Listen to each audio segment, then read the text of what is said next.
Assalamualaikum warahmatullahi wabarakatuh. Bismillahirrahmanirrahim. Alhamdulillahirabbil alamin. Hamdan katsiran thayyiban mubarakan fih. Hamdan yuwafi ni'amahu yukafi'u mazidah. Ya Rabbana lakal hamd kama yanbaghi li jalali wajhikal karim 'azimi sultanik.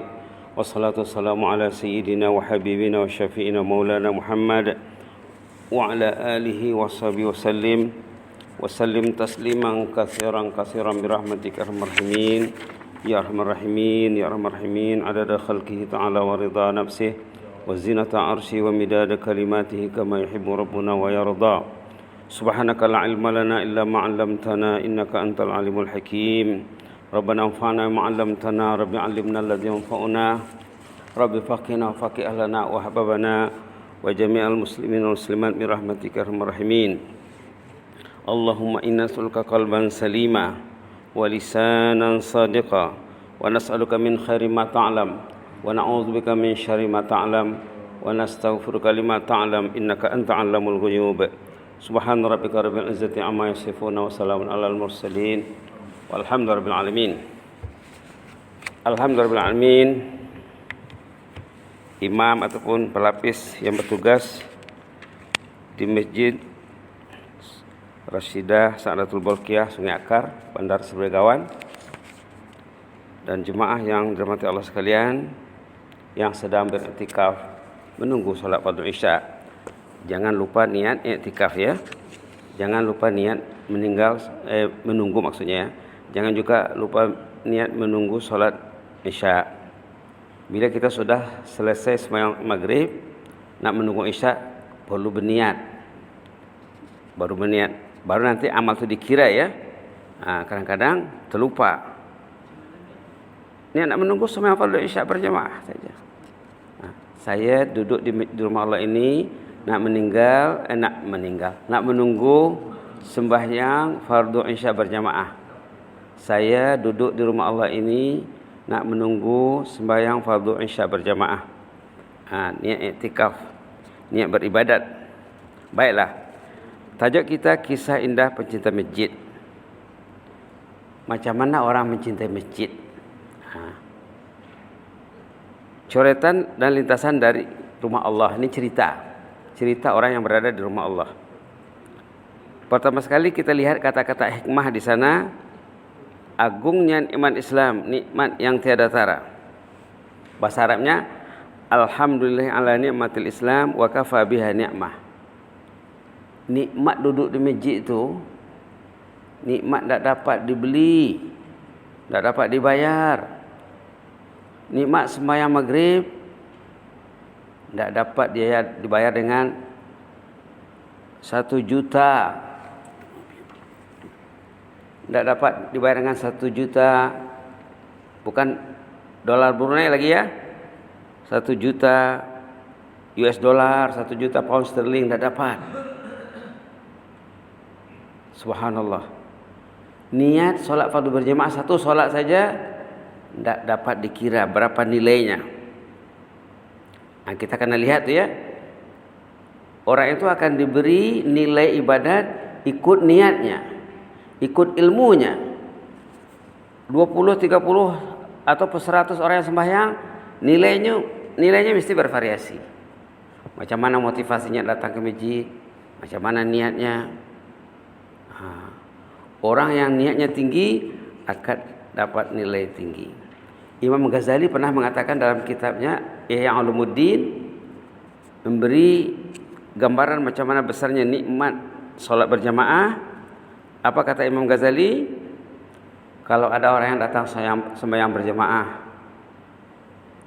tapi dia terlambat sedikit, tidak sampai setengah menit, imam sudah baca Fatihah, dia baru bertakbir Allahu Akbar. Tidak sampai semenit dia tinggal. Setengah menit pun tidak sampai. Mungkin 20 second saja. Orang yang terlambat takbir bersama imam, imam dah baca Fatihah baru dia akan bertakbir.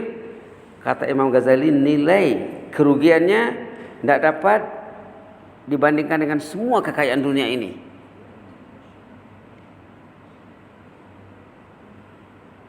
Orang yang terlambat takbir bersama imam ya, patutnya Setiap orang yang datang ke masjid, dia berniat nak takbir sama imam. Karena datang awal lah. Karena datang awal. Dia kena setkan masanya dari rumah. Kalau sempat dia terlambat sedikit, kata Imam Ghazali, dia bertakbir saat imam sudah baca Bismillahirrahmanirrahim. Dia baru akan bertakbir. Dia rugi, kata Imam Ghazali, kerugiannya tidak dapat diukur dengan semua kekayaan dunia ini. Kita kena lihat tuh. Subhanallah. Kalau dalam sembahyang subuh ya, selalu ustaz-ustaz kita sebut, siapa yang sembahyang sunat 2 rakaat sebelum subuh, nilai sembahyang sunat yang 2 rakaat itu lebih bagus daripada dunia dan segala isinya. Itu baru sembahyang sunatnya. Macam mana kalau orang tinggal 1 rakaat? Macam mana kalau tinggal 1 salat? Itu maka dikatakan di sini agungnya nikmat Islam, nikmat yang tiada tara. Bahasa Arabnya alhamdulillah ala nikmatil Islam wa kafa biha ni'mah. Pada suatu pagi saya usai kultum ringkas sembahyang subuh di salah satu masjid sambil menunggu sembahyang duha, sambil bertilawah baca Quran ya, dan berinteraksi dengan kitab hidayah Al-Quran Hudal lil Muttaqin. Saya tersentak dengan ayat berikut di bawah ini. Seakan-akan ayat ini baru pertama kali saya baca. Ini ayatnya. Ayat surah Asy-Syura ayat 25. Boleh kita baca pelan-pelan ya. Wa huwal ladzi yaqbalu taubah. A'udzu billahi minasy syaithanir rajim. Bismillahirrahmanirrahim. Wa huwal ladzi yaqbalu taubata an ibadihi wa ya'fu 'anis sayyi'at wa ya'lamu ma taf'alun. Bila si pembaca itu membaca ayat ini, dia terpegun melihat ayatnya. Lihat terjemahannya. Allah tetap menerima taubat hambanya. Sentiasa memaafkan segala kejahatan mereka. Allah menerima taubat, memaafkan kejahatan. 24 jam tu ya. Malah Allah tahu persis apa yang kamu lakukan. Allah tahu apa yang kita buat. Dosa bersama berulang Allah tahu. Namun walaupun macam itu, Allah tetap memberi keampunan. Bila ayat ini direnungkan oleh pembaca, dia terpegun melihatnya. Saya tersentak dengan ayat berikut di bawah ini, seakan-akan ayat ini baru pertama kali saya baca. Bila kita baca Quran ya, baca Quran tuh sebenarnya tidak perlu banyak. Sikit jadilah. 1 ayat pendek pun cukup, tapi menyentuh.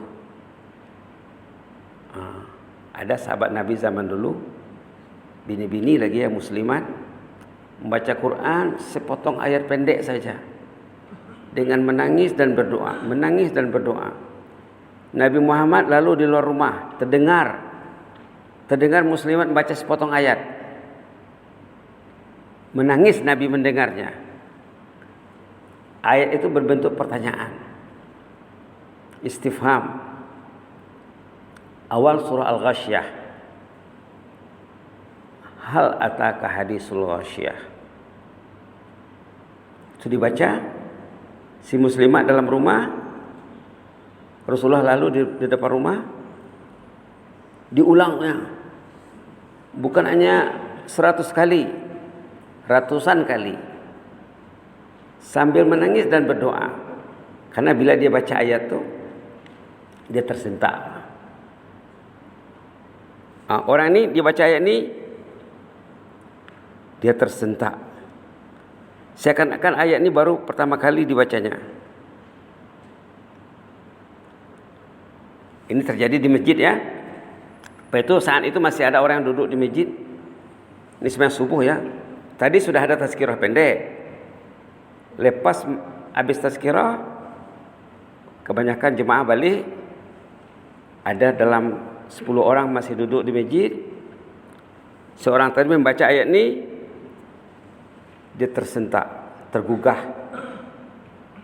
Lalu dipanggilnya seorang kawan, nak kongsi perasaan. Subhanallah. Pernahkah kita masuk masjid, ada orang baca Quran, lalu Quran itu menyentuh hatinya dan dia share dengan kita, kongsi dengan kita. Ini yang terjadi ini.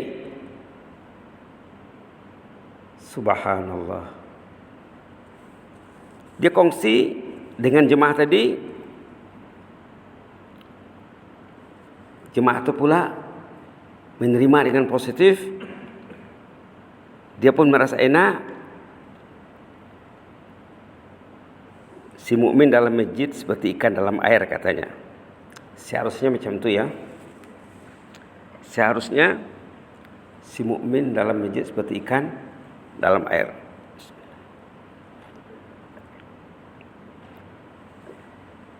Baik. Saat mendengar perkongsian tersebut, si pendengar menangis. Adakah orang masuk masjid, lalu kawan cerita dengannya tentang isi Quran, dia menangis mendengarnya. Ini nak belajar nih, kisah indah pencinta masjid. Pernahkah kawan kita kongsi dengan kita apa yang dia rasa waktu baca Quran, lalu orang kedua tadi menangis. Subhanallah. Subhanallah. Subhanallah. Rasulullah SAW sendiri ya, Nabi Muhammad sendiri pernah dipanggilnya sahabat. Mari sini kata Rasulullah, tolong bacakan Quran. Dulu belum ada mushaf ya.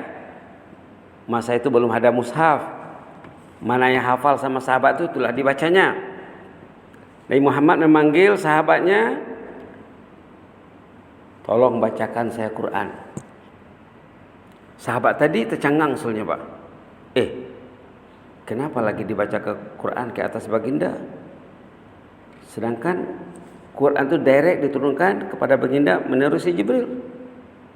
Apa perlu saya baca lagi? Aqra alaika wa alaika unzil. Ini bahasa Arabnya. Perlu apa lagi saya bacakan kepada Rasulullah Quran tadi? Justru Al-Quran langsung direct diturunkan kepada baginda. Untuk apa lagi dibaca? Kata Rasulullah, bacalah. Dibacalah oleh sahabat tadi. Rasulullah tak suruh surah tertentu. Bukan cakap baca Yasin, baca Waqiah, baca surah Kahfi, suratul Muluk. Dia tak cakap. Bacakan Quran. Sahabat tadi membaca surah An-Nisa. Membaca awal surah An-Nisa. Rasulullah pun diam saja. Bila dibacanya surah An-Nisa, tidak banyak ya, sampai ayat Bismillahirrahmanirrahim sampai ayat 41. Sahabat tadi membaca dari ayat 1 hingga 41. Rasulullah dengar. Dah sampai di ayat 41 dilihat oleh sahabat tadi muka Rasulullah. Subhanallah. Menangis berhabis Pak. Rasulullah menangis.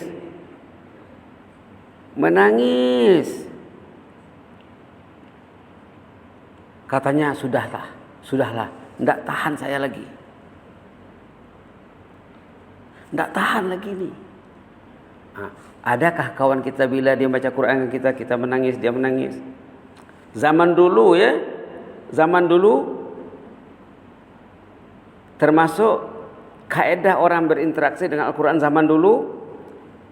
Bukan lepas maghrib, lepas isya. Lepas isya, orang akan berkumpul di satu rumah, satu tempat. Akan ada yang membaca Quran dengan bertajwid, dengan taranum.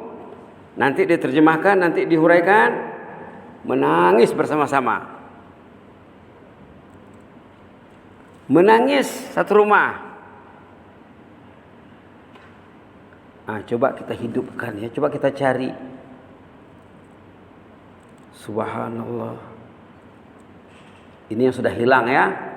Sudah hilang dari masyarakat Islam kisah indah pencinta masjid. Ke masjid ni bukan hanya setakat solat fardu berjamaah, solat sunat.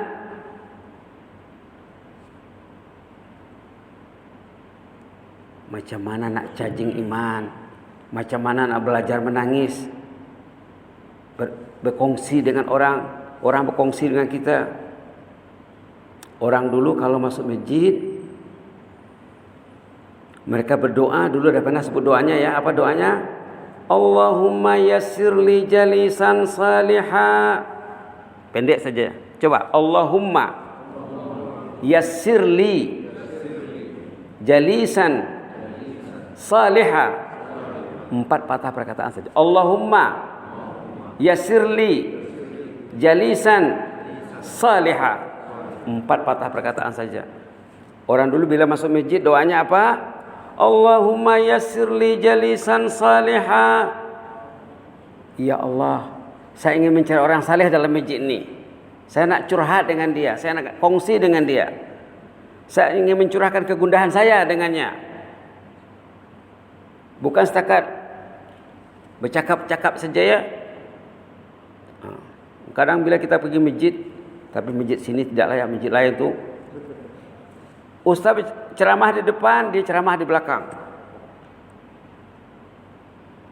Ustaz pun tak konsentrate. Jemaah pun segan melihat ustaz. Subhanallah. Doa tadi apa? Allahumma yassir li jalisan salihah. Salihah itu yang saleh. Ya Allah, saya ingin jumpa dengan orang yang saleh dalam masjid ini. Saya nak kongsi pengalaman dengan dia. Allahumma yassir li jalisan salihah. Allahumma yassir li jalisan salihah. Beginilah ya. Allahumma yassir li. Macam Rabbi syrah li sadri wa yassir li amri. Sama juga tu. Jalisan. Jalisan tu teman sama duduk, teman sama berbincang. Orang dulu bila masuk masjid mencari kawan, kalau boleh nak mengajarnya macam mana menangis. Rasulullah menyuruh sahabatnya baca Quran, nak mengajar kita macam mana nak menangis. Nangis itu bukan sembarang tangisan ya. Menangisi diri, menangisi keadaan dalaman dan luaran kita ni. Subhanallah. Subhanallah. Allah memilih hambanya yang dipilihnya, melunakkan hati si hamba yang keras membatu. Nak melunakkan hati itu karena nangis. Lantas bila sudah ada yang menangis tadi, mula-mula 2 orang saja, si A dengan B. Bila tengok B ni menangis, lantas jumlah kekasih Allah yang duduk berhalakah semakin bertambah. Ada magnet pak. Subhanallah. Demikianlah para kekasih Allah, magnet cinta Allah saling tarik menarik dan saling menguatkan. Adakah bila kita duduk ada magnet dia, ada karan dia? Subhanallah, subhanallah. Memang mengikut ahli ilmu pedagogi, ilmu pendidikan ya, memang katanya si muallim tu, si mursyid itu mesti ada magnetnya. Kata-katanya, mukanya, gerakannya, semuanya ada pengaruh. Dalam Quran disebut jika gunung menerima wahyu kalamullah, gunung tadi akan hancur berantakan. Surah Hasyr ayat 21 ya. Ayat tu kita perhatikan ayat ini lagi ya. Wa huwallazi yaqbalu taubah. Allah tetap menerima taubat hambanya. Jangan lupa kita tu. 24 jam Allah menerima taubat kita ni. Ayat yang dibaca imam dalam rakaat kedua tadi, fasabbih bihamdi rabbika wastaghfir innahu kana tawwaba. Tawwaba itu maha menerima taubat. 24 jam pintu taubat terbuka. Ada yang terbuka lebar, ada yang terbuka biasa saja. Kalau di masjid ini, di mana-mana masjid, pintu taubat terbuka. Waktu sujud terutamanya ya, bila kita bersolat ya, Allah tetap menerima taubat hambanya. Satu, sentiasa memaafkan segala kejahatan mereka. Tengok ya, taubat diterima, kejahatan dimaafkan Allah. Wa ya'fu 'anis sayyi'at. Allah memaafkan kejahatan kita ni. Kita kena tahu tu. Dan kita karena dapat mengukur kejahatan kita di mana. Sampai di mana. Ungkapan ketiga, wa ya'lamu ma taf'alun. Allah tahu persis apa yang kamu lakukan. Allah tahu apa yang kita buat 24 jam. Tidur pukul berapa, bangun pukul berapa. Niat nak tidur macam mana? Adakah dia bangun 2 jam sebelum fajar, 1 jam sebelum fajar? Saya pernah menanya penuntut di universiti ya, tahun 4, Lai, kau berapa jam tidur satu malam, Lai? 6 jam, Ustaz. Kau tidur jam berapa? Jam 12. Jadi bangun pukul 6. Oh Ustaz, la haula wa la quwata illa billah. Pelajar yang ingin mendapatkan ilmu dari Allah, di mana tahajudnya, di mana solat berjamaahnya. Kita ini kalau ingin bisa ya, jangan tinggal tahajud, jangan tinggal solat berjamaah. Kalau tahajud masih berat dilakukan, menangislah. Mudah-mudahan berubah nanti. Jangan dekati orang yang malas tahajud. Orang tu sakit, nanti penyakitnya lebih bahaya daripada COVID-19. Kalau nak mendekati orang, tanya, jam berapa tahajud tadi malam, Ji? Berapa rakaat tahajudnya? Berapa halaman Al-Qur'annya? Berapa juz Al-Qur'annya? Kalau yang juz lah ya. Sudah ada mushaf besar ya? Sudah ada mushaf besar. Ampaikan atas meja kah? Atas real kah? Sambil sholat dibaca. Jadi si Alai tadi tidur jam 12, bangun pukul 6. La ilaha illallah. Macam mana ilmu nak dapat? Nak cakap sama dia, kalau kau tidak berubah, kau susah belajar. Susah belajar. Kalau tahajud susah dilakukan, sembahyang berjamaah tercicir, ilmu tak akan dapat. Tak akan dapat. Tak akan dapat. Dapat kulit-kulit ilmu nanti. Kulit-kulitnya saja. Isinya tak dapat. Ataupun dapat isi tapi tak penuh isinya. Baiklah. Cuba kita lihat pelita kehidupan dan iktibar dari ayat yang pendek itu. Pertama, Allah menawarkan zatnya sebagai maha penerima taubat. Allah itu menyatakan dirinya yakbalut taubah. Dalam ayat yang dibaca imam tadi, rakaat kedua, tawwaba. Innahu kana tawwaba. Allah itu sentiasa menerima taubat. Jangan lalai ya. Jangan lalai. Banyakkan ibadat, banyakkan tilawah, banyakkan menangis, banyakkan istighfar. Allah juga Maha Pemaaf.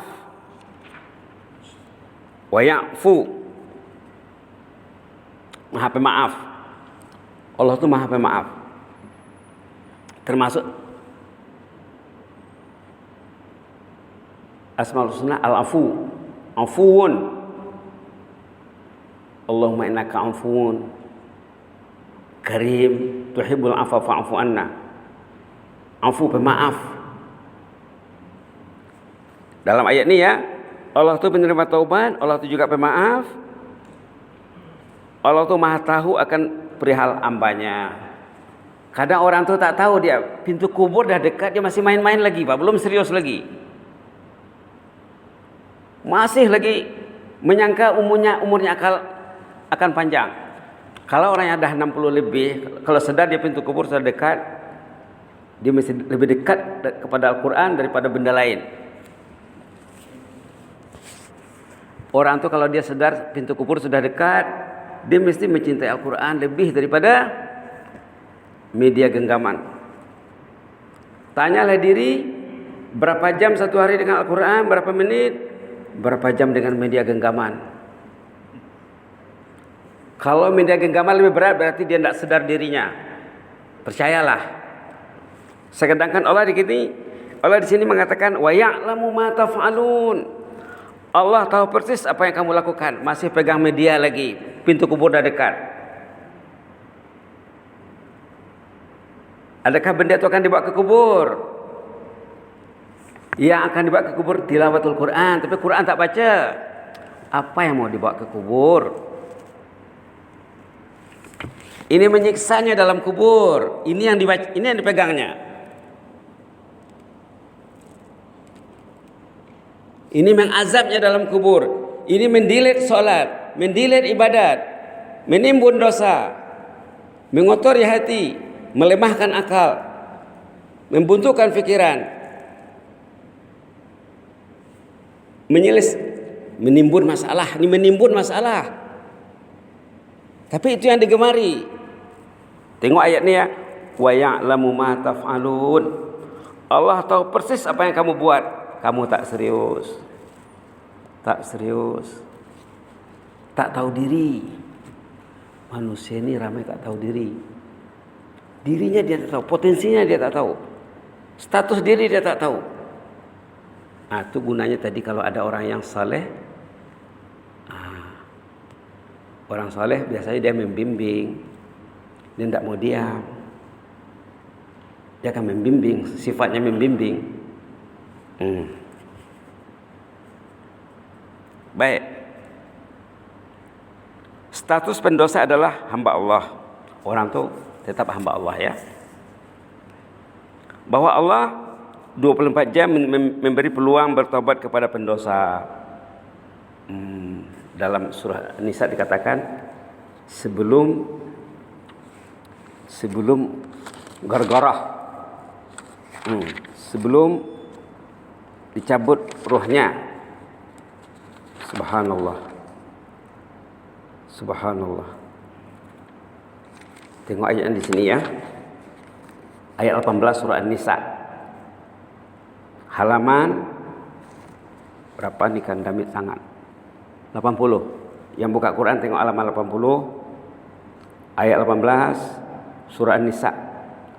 Halaman 80 Mushaf Brunei Darussalam, Mushaf Madinatul Munawwarah.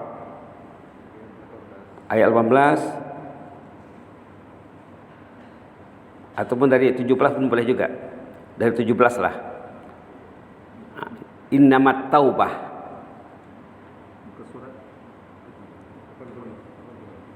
80. Innamat taubatu 'ala Allah lil ladzina ya'maluna as-su'a bi jahalah. Taubat itu akan diterima Allah. Taubat itu akan diterima Allah dari orang yang membuat kejahatan dengan kejahilan. Kemudian dia cepat bertaubat, Allah akan terima taubatnya. Allah itu aliman hakimah, maha tahu, maha bijaksana. Ayat 18, walaisatit taubatu lil ladzina ya'maluna sayyi'at. Taubat tidak akan diterima dari orang yang membuat kejahatan apabila maut sudah datang.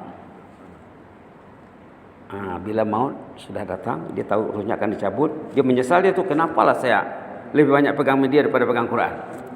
Nangis dia tuh. Dia akan menangis. Di saat itu tidak terima taubat. Dan di saat itu juga dalam surah lain ya, dalam surah Al-Mu'minun disebut, sambungan pada ayat 17-18 tadi. Tengok halaman 348 surah Al-Mu'minun. Ayat 99 dan 100 surah Al-Mu'minun. Halaman berapa? 348. Ini cerita orang yang cuai. Orang yang cuai waktu hidup bila meninggal menangis, menyesal. Yang tak pegang Quran itu menyesal. Yang tak tahajud itu menyesal. Yang tak full sembahyang berjamaahnya menyesal. Yang sembahyang sunat tak buat menyesal. Ini dia, ini ayatnya. Ayat berapa tadi? 99 dan 100. 99 dan 100. Hatta iza jaa ahadahumul maut qala rabbirji'un. Orang yang cuai tadi bila maut sudah datang, ya Allah jangan dulu ya Allah. Sambung dulu nyawaku ya Allah. Sehari dua menyesal. Yang tak pegang Quran masa dia sehat menyesal nak mati. Yang istri tak diajak baca Quran menyesal. Yang anak tidak dikawal tu menyesal. Si bapaknya menyesal. Kenapa anak tidak dididik? Hatta iza jaa ahadahumul maut. Bila maut sudah sampai. Qala rabbirji'un, ya Allah. Jangan dulu dicabut ruhku ya Allah. Sambung dulu ya Allah. Tambah dulu lagi ya Allah. Apa hujahnya? Apa alasannya? La'alli a'malu salihan fima taraktu. Saya akan merebut amal saleh yang belum dibuat lagi. Quran tak dipegang lagi. Pasti menyesal. Saya pernah pergi ke masyarakat ya, berada di komuniti. Orang tak bawa handphone ke masjid.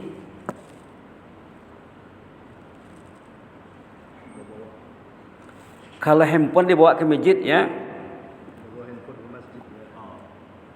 Saya pernah berada di komuniti, tidak ada orang bawa handphone ke masjid. Sampai masjid pegang Quran, pegang Quran, pegang Quran. Saya pernah berada di komuniti, bila mereka sembahyang subuh, antara azan dengan qamat tunggu setengah jam, semua baca Quran.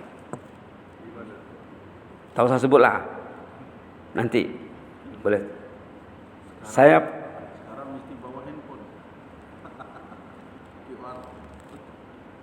Nah, untuk QR tak apalah. Itulah cerita lah ya. Tapi sebelum QR pun dibawa juga handphone. Baik.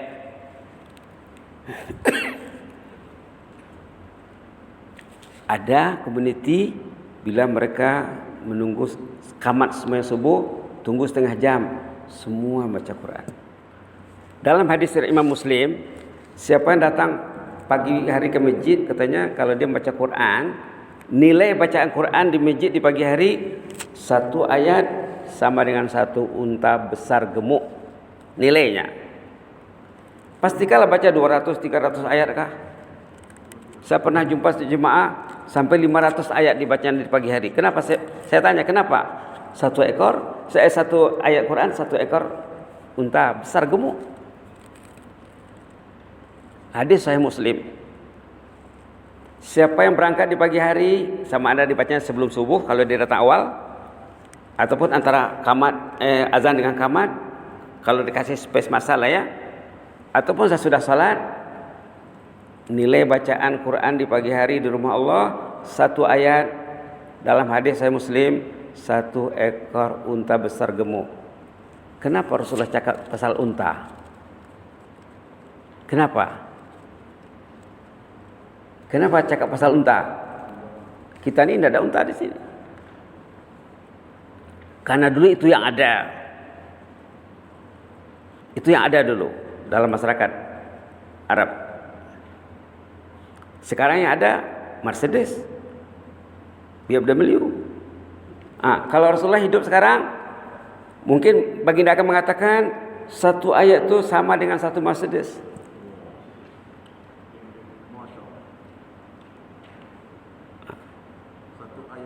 Ya, nilainya. Siapa yang mau baca Quran sebelum azan, antara azan dan qamat, ataupun saya sudah salat, ada Quran di poketnya, ada space masa baca Quran, ada space masa baca Quran. Itu kadang-kadang menimbulkan was-was, terkacau pikiran buatnya. Tak fokus. Lebih fokus lagi Quran yang benar. Apalagi kalau handphonenya aktif, enggak flight mode ya. Baik. Lagi tengok sini ya. Bahwa Allah, ayat 100 sudah tadi ya. Belum habis diterangkan. Ayat 99, orang tu minta nyawanya disambung. Orang yang cuai bila nak meninggal menyesal. Yang tak ke masjid menyesal. Pasti menyesal.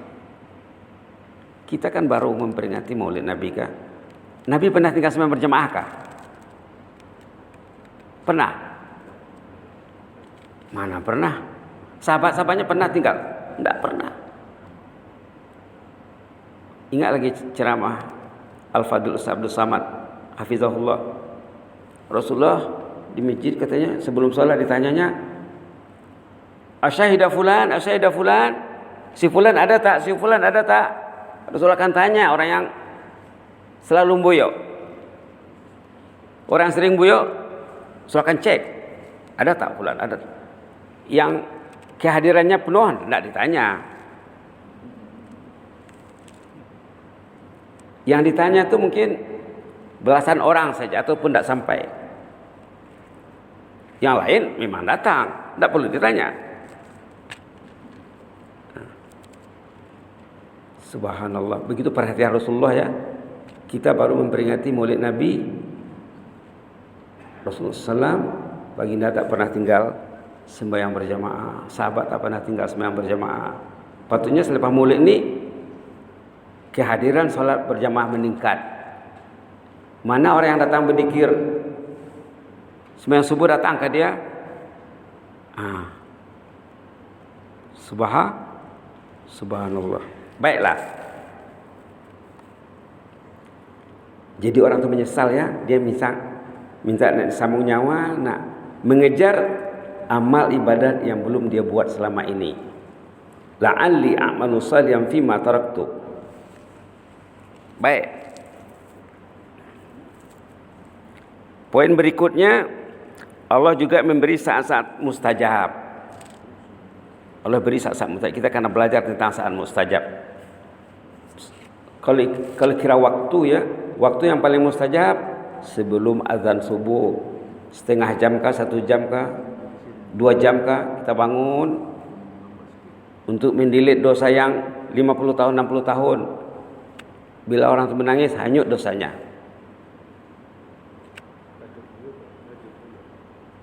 Waktu tahajud ya. Pandailah merebut saat mustajab. Jangan abaikan peluang saat mustajab. Peluang mustajab yang terpenting semasa sujud. Bila kita sujud dalam solat, itu tak kira malam siangnya, siang malam, petang pagi, kalau kita solat, waktu sujud itu sangat mustajab. Pelajarilah fikih sujud dengan baik. Kita akan belajar sujud. Subhanallah. Belajar sujud yang namanya fikih sujud. Belajar sujud secara berkesan.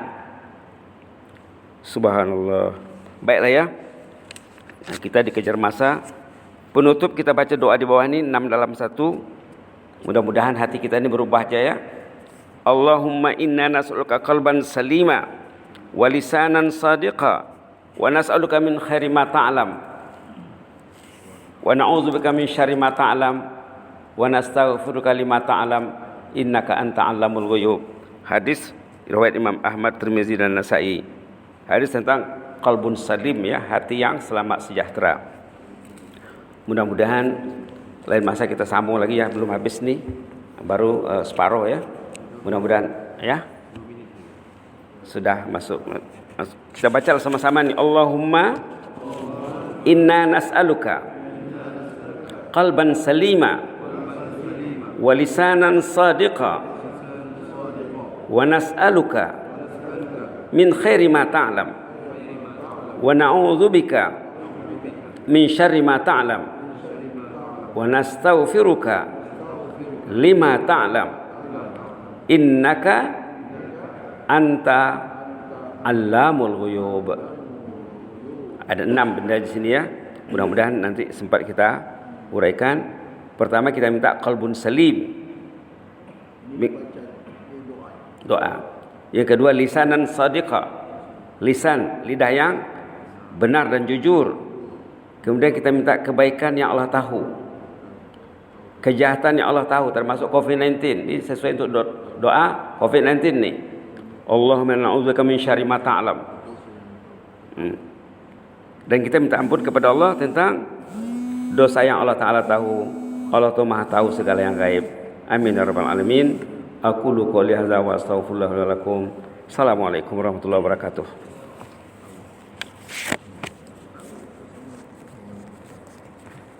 Ini doa bila baca ni? Selepas sembahyang. Pas sembahyang, sebelum salat pun boleh, bila-bila boleh.